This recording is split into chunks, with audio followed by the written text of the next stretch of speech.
Hi guys, in today's video guys, i-share ko lang yung experience namin dito sa dishwasher machine guys. At time na ito guys is Ramadan sa Qatar.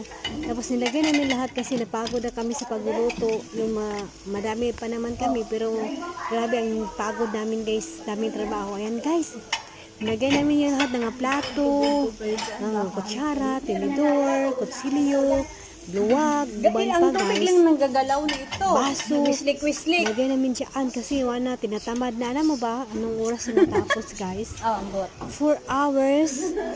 Pero, anong nangyari guys? Ay, naku guys, hindi. Wala. Hugaw, gihapon kayo guys. Ang dumi-dumi pa din ng mga ano.